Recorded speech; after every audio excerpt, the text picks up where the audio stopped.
ঈদের আনন্দ ম্লান কানাডার অনেক প্রবাসী বাংলাদেশির। অর্থনৈতিক মন্দা এবং জীবনযাত্রার উচ্চমানের জন্য প্রতিকূল পরিস্থিতিতে প্রবাসীরা, যার কারণে কর্মহীন অনেক প্রবাসী বাংলাদেশি। ফলে এবারের ঈদ কাটছে আনন্দ উচ্ছ্বাসীনভাবে। কানাডা থেকে বিস্তারিত জানাচ্ছেন সহকর্মী তানভীর ইউসুফ রানী।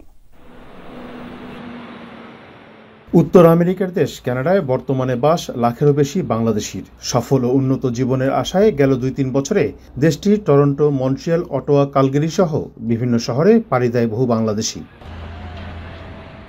তবে অর্থনৈতিক মন্দা, ভাষাগত পার্থক্যে জীবনযাত্রার উচ্চমানের পাশাপাশি নানা রকম প্রতিকূলতার মুখোমুখি প্রবাসী বাংলাদেশিদের অনেকেই।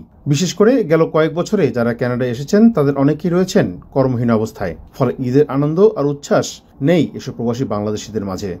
আজকে 11 মাস 12 মাস হয়ে গেল, কাজের কোনো ইয়ে নেই। কাজ পাওয়া বড় কঠিন ব্যাপার। কানাডাতে আসতে হলে আমরা তো প্রথমে জানি না যে কিরকম কি, যে স্বপ্নের দেশ কানাডা চলে আসলাম। কানাডাতে আসতে হলে যাই না বুঝনা বুঝতে আসতে হয়, শিক্ষা লাগে, ভাষাগত প্রবলেম।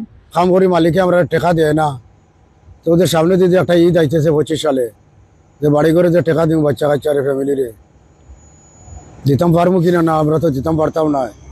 এর পাশাপাশি ভুয়া নথির মাধ্যমে যারা কানাডায় এসেছেন এদের বেশিরভাগই চাকরির পাশাপাশি হারাচ্ছেন থাকার সুযোগও।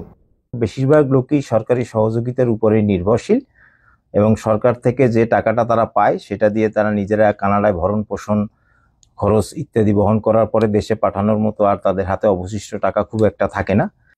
এর পাশাপাশি বিভিন্ন এজেন্সির মিথ্যা মামলার কারণেও স্থানীয় প্রশাসনের চাপের মুখে পড়ছেন প্রবাসীরা।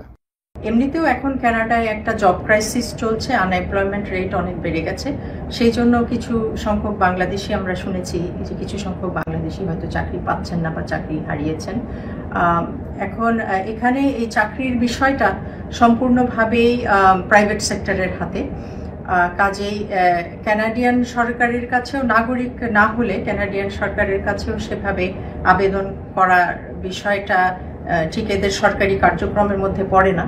এই অবস্থায় সংকটে পড়া এসব বাংলাদেশিদের সহায়তায় এগিয়ে এসেছেন প্রবাসীরা। তানভীর ইউসুফ রানী, যমুনা নিউজ, কানাডা।